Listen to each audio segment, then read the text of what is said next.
कहानी का शीर्षक है प्रज्ञानंद। भोलू प्रसाद के यहाँ आज स्वामी प्रज्ञानंद पधार रहे थे। स्वामी प्रज्ञानंद महाराज परिव्राजक साधु थे। उन्होंने कोई आश्रम नहीं बनाया था। वे कहते थे आश्रम बनाकर अपने आप को सीमित क्यों करना, अखिल विश्व ही मेरा आश्रम है। उनके शिष्यों में सभी धर्म, पंथ और वर्णों के लोग शामिल थे। देश विदेश में उनके शिष्य फैले हुए थे। जो शिष्य उनको बुलाता था वे उसके घर कुछ दिनों के लिए चले जाते थे। वे छोटा बड़ा, जाति पाति आदि का भेदभाव नहीं करते थे। भोलू प्रसाद अपने नगर के बहुत बड़े व्यवसायी थे। उनका पेट्रोल पंप, शॉपिंग कॉम्प्लेक्स व वाहन संबंधी सामानों जैसे बैटरी आदि की कई एजेंसियां थीं। वे कई क्लबों के सदस्य भी थे। वे स्वामी प्रज्ञानंद के भक्त थे। उनके निमंत्रण पर स्वामी प्रज्ञानंद उनके यहाँ पधारे थे। चाहे ज्ञानी हो, साधु हो, गृहस्थ हो, सबके शरीर की प्रकृति एक सी होती है। प्रज्ञानंद स्वामी आते ही बीमार पड़ गए। उनको दस्त लगने शुरू हो गए थे।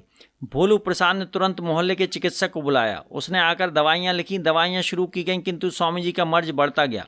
दोपहर को पुनः उसी चिकित्सक को बुलाया तो उसने स्वामी जी की हालत देखकर उन्हें विशेषज्ञ को दिखाने की सलाह दी। भोलू प्रसाद ने स्वामी जी से पूछा, स्वामी जी, हमारे नगर में 2 विशेषज्ञ बहुत अच्छे हैं, डॉक्टर सेवाराम और डॉक्टर भगवान दास। दोनों बहुत बढ़िया हैं, दोनों अच्छा इलाज करते हैं। दोनों की क्लिनिक में सदैव भीड़ रहती है।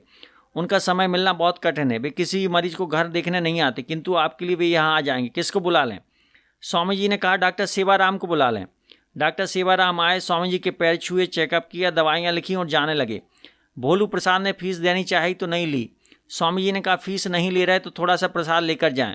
स्वामी जी ने उनको सोफे पर बैठने का इशारा किया और भोलू प्रसाद से स्वल्पाहार लाने को कहा। स्वामी जी ने बात शुरू करते हुए पूछा, डॉक्टर साहब, आप रोज़ कितने मरीज देख लेते हैं? करीब 100 मरीज देख लेता हूँ। स्वामी जी, आप इतने बड़े विशेषज्ञ हैं, आपके तो सभी मरीज ठीक हो जाते होंगे। डॉक्टर, जितना मेरा ज्ञान है, जितनी मैं मेहनत कर सकता हूँ करता हूँ, जितने मुझसे ठीक हो जाते मैं ठीक कर देता हूँ। जिनके शरीर में प्रतिरोधक क्षमता नहीं होती वे जटिलताओं में उलझ जाते हैं। जिनको लंबे समय से कोई बीमारी है, जैसे ब्लड प्रेशर, डायबिटीज़ आदि, या जो कोई नशा करते हैं, उनके शरीर में दवाइयाँ काम नहीं करती।